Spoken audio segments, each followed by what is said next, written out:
പമ്പ അതിരാവിലെ ഉണർന്നു. കലപില പറഞ്ഞുകൊണ്ട് അവൾ മെല്ലെ ഒഴുകി. ഉറക്കച്ചടവോടെ വെള്ളം കുടിക്കാൻ വന്ന മ്ലാവ് അവളോട് എന്തോ പറയുന്നുണ്ടായിരുന്നു. ശംഖു ഈ കാഴ്ചയും കണ്ടാണ് ഉണർന്നത്. അയാൾ എഴുന്നേറ്റപാടെ ആയുധങ്ങളെല്ലാം ഒരിക്കൽ കൂടി പരിശോധിച്ചു. കയറുകൊണ്ടുണ്ടാക്കിയ വലിയ വല ഒന്നുകൂടി നിവർത്തി നോക്കി. കണ്ണികൾ എവിടെയെങ്കിലും മുറിഞ്ഞിട്ടുണ്ടോ എന്നറിയാൻ. ആവനാഴിയിൽ അമ്പുകൾ നിറച്ചു. വലിയ മൃഗങ്ങൾ ആക്രമിക്കാൻ വന്നാൽ പ്രയോഗിക്കേണ്ട കത്തിയമ്പുകൾ പ്രത്യേകമെടുത്തു. പന്തളം തമ്പുരാൻ്റെ ഉത്തരവുള്ളതാണ് മൃഗങ്ങളെ കൊല്ലരുതെന്ന്. എങ്കിലും ഒരു കരുതൽ വേണമല്ലോ. മൊട്ടമ്പുകളാണ് കൂടുതലെടുത്തത്. അഗ്രഭാഗം ഉരുണ്ടിരിക്കുന്ന അവ മൃഗങ്ങൾക്ക് മുറിവുണ്ടാക്കില്ല, എന്നാൽ ദേഹം നോവുകയും ചെയ്യും. വിരട്ടി ഓടിക്കാൻ അതാണ് നല്ലത്. സൈനികരും ഒരുക്കങ്ങൾ തുടങ്ങി. കുതിരകളെ കുളിപ്പിച്ച് വൃത്തിയാക്കി. കുറച്ചു കഴിഞ്ഞപ്പോൾ തമ്പുരാൻ പുറപ്പെടാനായി പുറത്തേക്ക് എഴുന്നള്ളി. പമ്പയുടെ തീരത്തുകൂടി കുറച്ച് മുന്നോട്ട് പോയ ശേഷം കാട് കയറുകയാണ് സാധാരണ ചെയ്യാറുള്ളത്. ഇക്കുറി ഏതു വഴിയാണ് പോകേണ്ടതെന്ന് തമ്പുരാൻ ഇതുവരെ പറഞ്ഞിട്ടില്ല. മാർത്താണ്ഡൻ ഇക്കാര്യം തമ്പുരാനോട് ആരാഞ്ഞു. തിരുമനസേ, ഉഗ്രജന്തുക്കൾ ഇറങ്ങിയതായി അറിവില്ല. ഏത് ദിശയിലേക്കാണ് പോകേണ്ടത് ഇവിടുന്ന് പറഞ്ഞാലും. തമ്പുരാൻ്റെ പ്രതികരണം ഞൊടിയിടയിലായിരുന്നു. നീലിമലയിലേക്ക്. എല്ലാവരും പരസ്പരം നോക്കി. നീലിമലയിലേക്ക് എന്തിന്? മാർത്താണ്ഡൻ അയാളുടെ നരച്ച താടിരോമങ്ങൾ ഒഴിഞ്ഞു. കാര്യങ്ങൾ ഏതാണ്ട് വ്യക്തം. നീലിമലയിൽ വനവാസികളുടെ ഊരുകളുണ്ട്. മുമ്പ് അമ്പലമേട്ടിൽ താമസിച്ചിരുന്നവരിൽ കുറച്ചുപേർ നീലിമലയിൽ കുടികെട്ടിയതായി അറിയാം. അവരുടെ അടുത്തേക്ക് തന്നെയാവും യാത്ര. കുഞ്ചുകുറുപ്പ് പിറുപിറുത്തു. നീലിമലയിൽ പോയിട്ട് എന്ത് ചെയ്യാനാ? നാട്ടിലേക്ക് ഇറങ്ങുന്ന ജന്തുക്കളെ കാട്ടിലേക്ക് ഓടിച്ചു വിടുകയായിരുന്നില്ലേ ഇതുവരെ ചെയ്തത്? ജന്തുക്കളെ തിരക്കി ഉൾക്കാട്ടിൽ പോകുന്നതിന്? ശംഖുവിന് സന്തോഷമാണ് തോന്നിയത്. ഒരുപാട് ദേശത്തെ അരജന്മാരോടൊപ്പം നായാട്ടിന് പോയിട്ടുണ്ട്. പന്തളം തമ്പുരാൻ മാത്രമാണ് മൃഗങ്ങളെ കൊല്ലാതെ നായാട്ട് നടത്തുന്നത്. മറ്റ് തമ്പുരാന്മാർക്കൊക്കെ നായാട്ട് ഒരാഘോഷമാണ്. കൊടുങ്കാട്ടിൽ കയറി അവിടെ സ്വൈര്യവിഹാരം നടത്തുന്ന മൃഗങ്ങളെ ആക്രമിച്ചു കൊന്ന് ആഘോഷപൂർവ്വം നാട്ടിലേക്ക് മടങ്ങുന്നവരാണ് അധികവും. എന്തിന് കൊന്നു എന്ന് ചോദിച്ചാൽ വിനോദത്തിനെന്ന് നിർലജ്ജം മറുപടി പറയുന്നവർ. വേടന്മാരുടെ കുലത്തിലാണ് ജനിച്ചതെങ്കിലും ശംഖു ആവശ്യമില്ലാതെ ഒരു മൃഗത്തെയും കൊന്നിട്ടില്ല. അമ്പെയ്ത്ത് പരിശീലനത്തിന് ജീവനുള്ള പക്ഷികളെ ഉപയോഗിച്ചിട്ടുമില്ല. ശംഖുവിന് കാട് ഒരു പാഠശാലയാണ്. നാട്ടിലാണ് ജീവിതമെങ്കിലും കാട്ടിൽ തന്നെയാണ് അയാളുടെ മനസ്സ് മുഴുവൻ. തമ്പുരാൻ കുതിരപ്പുറത്തേറി സന്നാഹങ്ങൾ വീക്ഷിച്ചു. പുറപ്പെടാൻ ആജ്ഞ നൽകി. അദ്ദേഹത്തിൻ്റെ കണ്ണുകളിൽ പതിവില്ലാത്തൊരു തിളക്കമുണ്ടായിരുന്നു. സേവകർ ആചാരപ്രകാരം ശംഖു വിളിച്ചു. ഒരാൾ പെരുമ്പറ മുഴക്കി. നീരൊഴുക്ക് കുറഞ്ഞ ഒരു സ്ഥലത്തുകൂടി അവർ പമ്പ മുറിച്ച് കടന്ന് ഉൾക്കാട്ടിലേക്ക് കയറി. എല്ലാവരും ജാഗ്രതയോടെയാണ് നീങ്ങിയത്. ശംഖു കണ്ണും കാതും തുറന്നു വച്ചു. കാട്ടിൽ ചെറിയൊരനക്കമുണ്ടായാൽ പോലും അത് മനസ്സിലാക്കാൻ അയാൾക്കറിയാം. വഴിയരികിൽ കിടക്കുന്ന ആനപ്പിണ്ടം ചൂണ്ടിക്കാണിച്ച് ശംഖു തമ്പുരാനോട് പറഞ്ഞു, ആന ഇറങ്ങിയിട്ടുണ്ട്, സൂക്ഷിക്കണം. തമ്പുരാൻ അനുചരന്മാരോട് ചുറ്റും ശ്രദ്ധിക്കാൻ പറഞ്ഞു. കുതിരകൾ നിശബ്ദരായിരുന്നു, എന്തോ പ്രതീക്ഷിക്കുന്നത് പോലെ. ശംഖു അത് ശ്രദ്ധിച്ചു. സാധാരണ അവറ്റകൾ എന്തെങ്കിലും ചേഷ്ടകൾ കാണിക്കുന്നതാണ്. കുറച്ചുകൂടി മുന്നോട്ട് പോയപ്പോൾ ഒരു വലിയ കുഴി കണ്ടു. ആനയെ കൊടുക്കാനുള്ള വാരിക്കുഴി. തമ്പുരാനും ശംഖുവും കുതിരപ്പുറത്ത് നിന്നിറങ്ങി സ്ഥലം വീക്ഷിച്ചു. ആന വീണിട്ടുണ്ട്. പക്ഷേ അരികിലെ മണ്ണിടിച്ച് നിരത്തി അത് രക്ഷപ്പെട്ടു. വാരിക്കുഴിയുടെ വശങ്ങളിൽ മരം കൊണ്ടുള്ള കൂർത്ത കുറ്റികൾ തറച്ചിട്ടുണ്ട്. ആനയെ കൊല്ലാൻ വേണ്ടി തന്നെ. മിക്ക കുറ്റികളിലും ചോരപ്പാടുകൾ. ശംഖു ഇളകിക്കിടക്കുന്ന മണ്ണിൽ ആശങ്കയോടെ നോക്കി. തിരുമനസേ, വലിയൊരു കൊമ്പനാണ് പെട്ടത്. അവൻ എങ്ങനെയോ രക്ഷപ്പെട്ടു.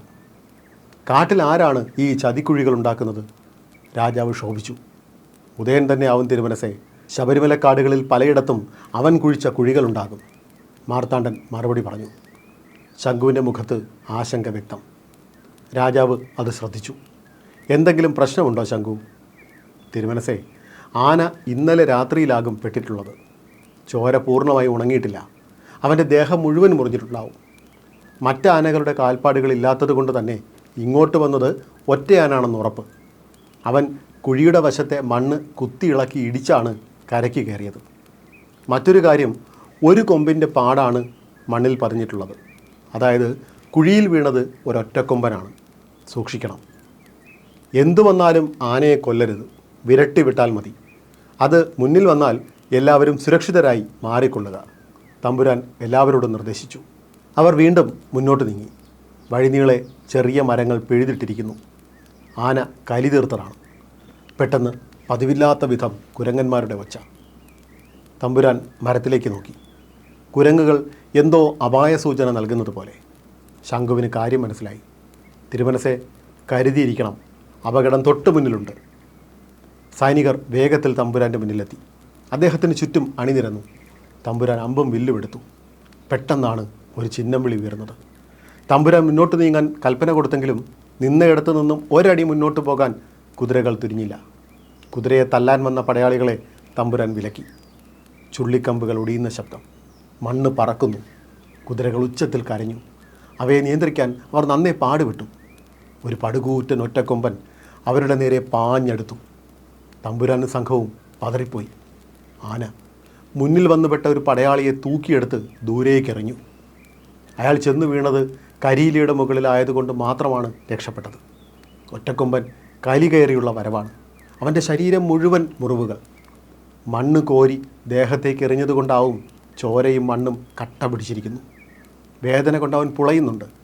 അതിൻ്റെ കലിയാണ്. തമ്പുരാനും സംഘവും അവൻ്റെ വരവിൽ ചിതറിപ്പോയി. കുതിരകളിൽ പലതും നിയന്ത്രണം വിട്ട് പാഞ്ഞു. ആനയുടെ കണ്ണിൽ നിന്നും വെള്ളമൊഴുകുന്നു. അവൻ അവിടെ തന്നെ നിന്നു, ഒരടി ആരെയും മുന്നോട്ടടുപ്പിക്കാതെ. 4 പാടും ചിതറി ഓടിയ സംഘം വേഗത്തിൽ തിരിച്ചെത്തി തമ്പുരാൻ്റെ ചുറ്റും അണിനിരന്നു. ആന അപകടകാരിയാണ്. എന്നാൽ ആക്രമിക്കുകയല്ല അവൻ്റെ ലക്ഷ്യം. ഒറ്റക്കൊമ്പിൽ മണ്ണ് പറ്റിയിരിക്കുന്നത് തമ്പുരാൻ ശ്രദ്ധിച്ചു. ശംഖു അതിൻ്റെ അടുത്തേക്ക് ചെന്നു. അവനെ അനുനയിപ്പിക്കാൻ ശ്രമിച്ചു. അവൻ ക്ഷോഭിച്ച് ചിഹ്നം വിളിച്ചു. അയാൾ ഭയന്ന് പിന്മാറി. പെട്ടെന്നാണ് ഒരു ശബ്ദം കേട്ടത്. അതൊരു കുഴൽവിളിയായിരുന്നു. തമ്പുരാൻ ശബ്ദം കേട്ട് ഇടത്തേക്ക് നോക്കി. ദൂരെ നിന്നും ഒരു ചെക്കൻ കാട്ടുവള്ളിയിൽ തൂങ്ങി പാഞ്ഞു വരുന്നു. അവൻ ഒരു വള്ളിയിൽ നിന്നും അടുത്തതിലേക്ക് പറന്നു പിടിക്കുന്നു.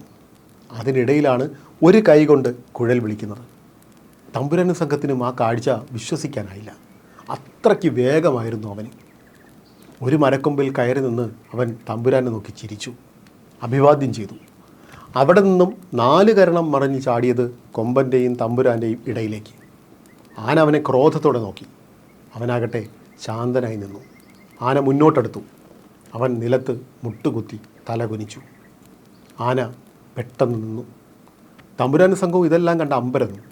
കുറേ നേരം ആനയും അവനും അതേ നില തുടർന്നു. ഒടുവിൽ ആന തുമ്പിക്കൈ മുന്നോട്ട് നീട്ടി അവൻ്റെ തലയിൽ തൊട്ടു. അവൻ മുഖമുയർത്തി ആനയെ നോക്കി. തുമ്പിക്കൈ അവൻ കൈകൾ കൊണ്ട് ചേർത്ത് പിടിച്ചു. ആന ശാന്തനായി.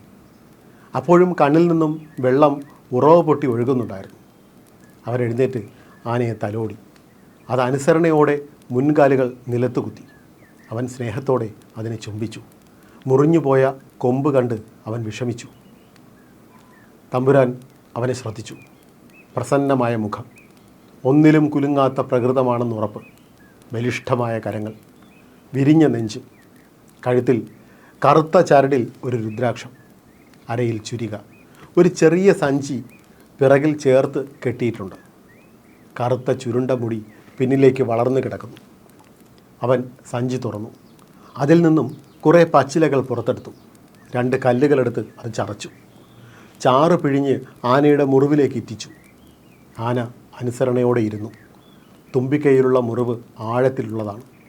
അവൻ ഉടുത്തിരുന്ന തുണിയുടെ ഒരു ഭാഗം കീറി മരുന്ന് വച്ച് കെട്ടി. ആന മെല്ലെ എഴുന്നേറ്റു. സ്നേഹത്തോടെ അവനെ തലോടി. തുമ്പിക്കൈയിൽ അവൻ മുഖം കൊണ്ട് ഉരസി. അവനെ നോക്കി തുമ്പിക്കൈ ഉയർത്തി അഭിവാദ്യം ചെയ്ത ശേഷം ആന തിരിഞ്ഞു നടന്നു. തമ്പുരാനും കൂട്ടർക്കും അപ്പോഴാണ് സമാധാനമായത്. അവൻ തമ്പുരാൻ്റെ അടുത്തേക്ക് വന്നു. തമ്പുരാൻ അവൻ്റെ തോളിൽ സ്നേഹത്തോടെ കൈവച്ചു. മിടുക്കൻ, സമർത്ഥൻ. ആരാണ് നീ? ഞാൻ മണികണ്ഠൻ, മലയരയൻ കണ്ഠൻ്റെ മകനാണ്. അയ്യപ്പൻ എന്നാണ് എല്ലാവരും വിളിക്കുന്നത്. തമ്പുരാൻ്റെ ഉള്ളിൽ കൂടി ഒരു പെരുപ്പ് കയറി. താൻ തേടിയ ഒറ്റമൂലി. നീ മിടുക്കനാണ്. നിന്നെക്കുറിച്ച് നാം ധാരാളം കേട്ടു. അവൻ പുഞ്ചിരിച്ചു. മാർത്താണ്ഡനും കുഞ്ചുകുറുപ്പും ശംഖുവും കാര്യകർത്താക്കളുമൊക്കെ അവനെ അത്ഭുതത്തോടെ നോക്കി. കോർമൻ കാരണവർ പറഞ്ഞ രക്ഷകൻ, പെരുമ്പാറ്റയെ പിടിക്കുന്ന പൈതൽ. നീ നാട്ടിൽ വന്ന് കളരിയൊക്കെ പഠിച്ചെന്ന് കേട്ടു. വേറെ എന്തൊക്കെ അഭ്യസിച്ചു? മർമ്മവിദ്യ പഠിച്ചിട്ടുണ്ട്. പിന്നെ യോഗ, വൈദ്യം, കുറച്ച് ഒറ്റമൂലികളും. തിരുമനസ്സും സംഘവും ഇന്നലെ പമ്പാതീരത്തെത്തിയ കാര്യം അറിഞ്ഞിരുന്നു. നേരിൽ വന്ന് കാണാൻ ഇറങ്ങിയതാണ്. അതിനിടയിലാണ് ഒറ്റക്കൊമ്പൻ കുഴിയിൽ വീണ കാര്യം അറിഞ്ഞത്. രാത്രിയിൽ എപ്പോഴെങ്കിലും വീണതാവും. അവനൊരു സാധുവാണ്, ആരെയും ഉപദ്രവിക്കാറില്ല. ആരാണ് അവനെ കെണിയിൽപ്പെടുത്തിയത്? കാട്ടുകള്ളന്മാർ ഒരുപാടുണ്ട് തമ്പുരാനെ. മറവപ്പടയും ഇപ്പോൾ എരുമപ്പടയും. എവിടെയൊക്കെയോ പതുങ്ങിയിരിപ്പുണ്ടവർ. മറവപ്പട കാട്ടിൽ അങ്ങിങ്ങായി വലിയ കുഴിയെടുത്തിട്ടുണ്ട് കൊമ്പനെ വീഴ്ത്താൻ, എന്നിട്ട് കൊമ്പ് ഊരിയെടുക്കാൻ. ഭാഗ്യം കൊണ്ടാണ് ഒറ്റക്കൊമ്പൻ രക്ഷപ്പെട്ടത്. കണ്ണിൽപ്പെടുന്ന കുഴികളൊക്കെ ഞങ്ങൾ നികത്താറുണ്ട്. തമ്പുരാൻ്റെ കണ്ണുകൾ വിടർന്നു. നാം ഒരു ഒറ്റമൂലി തേടിയാണ് ഇവിടെ വന്നത്. പക്ഷേ ആ ഒറ്റമൂലി നമ്മെ തേടി എത്തി എന്നതാണ് വാസ്തവം. സാക്ഷാൽ വിനായകൻ അതിനൊരു നിമിത്തമായതാവും. നിൻ്റെ കഴിവിൽ നമുക്ക് നല്ല മതിപ്പുണ്ട്. നമ്മുടെ ദേശത്തിന് മുഴുവൻ നിന്നെ ആവശ്യമുണ്ട്. നീ നമ്മോടൊപ്പം നാട്ടിലേക്ക് വരണം. തമ്പുരാൻ ഇത്രയും പറയാൻ രണ്ടാമതൊന്ന് ആലോചിക്കേണ്ടി തന്നെ വന്നില്ലേ? അയ്യപ്പൻ പുഞ്ചിരിച്ചു. അവൻ്റെ ചിരിയിൽ വല്ലാത്തൊരു നിഷ്കളങ്കതയുണ്ടെന്ന് തമ്പുരാൻ ശ്രദ്ധിച്ചു. ഞാൻ വരാൻ തമ്പുരാനെ. അച്ഛനോടും അമ്മയോടും അനുവാദം ചോദിക്കണം. അങ്ങും കൂട്ടരും പമ്പാ തീരത്ത് വിശ്രമിച്ചാലും ഞങ്ങൾ നാളെ രാവിലെ അവിടെ എത്താം. തമ്പുരാൻ സമ്മതിച്ചു. അവൻ തമ്പുരാൻ്റെ അനുവാദം വാങ്ങി തിരികെ നടന്നു. ആത്മവിശ്വാസത്തോടെ നടന്നു പോകുന്ന ചെക്കനെ തമ്പുരാൻ വിസ്മയത്തോടെ നോക്കി. അവർ പമ്പാ തീരത്തേക്ക് മടങ്ങിപ്പോയി. പിറ്റേന്ന് രാവിലെ അയ്യപ്പനും കണ്ടനും കറുത്തമ്മയും ചിണ്ടനും കോർമൻ കാരണവരും അടങ്ങുന്ന വലിയൊരു സംഘം മലയരയന്മാർ പമ്പാ തീരത്തെത്തി. തമ്പുരാനും കാര്യകർത്താക്കളും അവരെ സ്വീകരിച്ചു. തലേദിവസം അമ്പലമേട്ടിൽ നടത്തിയ പൂജയുടെയും വഴിപാടുകളുടെയും പ്രസാദം തമ്പുരാന് അവർ നൽകി. മന്നൻ ആദരവോടെ അവ ഏറ്റുവാങ്ങി. കണ്ടൻ തമ്പുരാന് സ്നേഹോപഹാരമായി ഒരു ചുരിക നൽകി. തമ്പുരാൻ തൻ്റെ കഠാരി പകരം നൽകി. കാട്ടിൽ നിന്നും മലയരയന്മാർ കൊണ്ടുവന്ന ഭക്ഷണവും പമ്പാതീരത്ത് വച്ച് രാവിലെ പടയാളികൾ ഉണ്ടാക്കിയതും അവർ പങ്കിട്ട് കഴിച്ചു. മന്ത്രി മാർത്താണ്ഡന് മനസ്സ് നിറഞ്ഞു. കാടിൻ്റെ അരജന്മാരും നാടിൻ്റെ ഉടയോനും തമ്മിൽ ചേർന്ന് നിൽക്കുന്ന കാഴ്ച. പ്രാതൽ കഴിഞ്ഞ് തമ്പുരാൻ പറഞ്ഞു, അയ്യപ്പനെ നാം കൊണ്ടുപോവുകയാണ് നിങ്ങളുടെ അനുവാദത്തോടെ. അവനെ കാടിനു മാത്രമല്ല നാടിനും ആവശ്യമുണ്ട്. പന്തളത്തെ പട വിപുലമാക്കുകയാണ്. അയ്യപ്പനെ അതിൻ്റെ പടത്തലവനാക്കും. ഈ പ്രഖ്യാപനം കേട്ട് മലയരന്മാർ സന്തോഷത്തോടെ കുഴൽ വിളിച്ചു. പന്തളം സൈനികർ ശംഖ് മുഴക്കി. തമ്പുരാൻ തുടർന്നു, ഇവനെ കൊണ്ടുപോകുന്നത് നമ്മുടെ സേവകനായിട്ടല്ല, സ്വന്തം മകനായിട്ട് തന്നെയാണ്. ഇന്നു മുതൽ നാം ഇവന് പിതൃതുല്യനാണ്. കണ്ടൻ്റെയും കറുത്തമ്മയുടെയും കണ്ണുകൾ നിറഞ്ഞു. ഒടുവിൽ താൻ കാത്തിരുന്ന നിമിഷമെത്തിയെന്ന് കോർമൻകാരനവർക്ക് തോന്നി. അയ്യപ്പൻ ഇതാ നാട് വാഴാൻ പോകുന്നു. ഇവൻ്റെ കാര്യങ്ങൾ ദൂതന്മാർ വഴി കൃത്യമായി അറിയിക്കാം. നിങ്ങൾക്ക് എപ്പോൾ വേണമെങ്കിലും കോവിലകത്തേക്ക് വരാം. അയ്യപ്പൻ്റെ ബന്ധുക്കളായല്ല, നമ്മുടെ സ്വന്തം സഹോദരങ്ങളായി. അവർ സ്നേഹത്തോടെ തമ്പുരാനെ വണങ്ങി. താമസിയാതെ തന്നെ സൈനികർ കൂടാരം നീക്കം ചെയ്തു. പമ്പയുടെ തീരം ശുചിയാക്കി. സാധനങ്ങൾ തിരികെ കയറ്റി രാജാവും സംഘവും മടങ്ങാൻ തയ്യാറായി. അയ്യപ്പൻ കണ്ടൻ്റെയും കറുത്തമ്മയുടെയും കോർമൻ കാരണവരുടെയും കാൽ തൊട്ട് വണങ്ങി. അവൻ തൻ്റെ പ്രിയപ്പെട്ട കുതിര കുഞ്ഞൂട്ടൻ്റെ പുറത്തേറിയാണ് അവരോടൊപ്പം പമ്പാതീരം വിട്ടത്. തങ്ങളുടെ കുഞ്ഞ് പന്തളം വാഴുന്നവരുടെ ഒപ്പം കുതിരപ്പുറത്തേറി പോകുന്നത് കാടിൻ്റെ മക്കൾ അഭിമാനത്തോടെ കണ്ടു.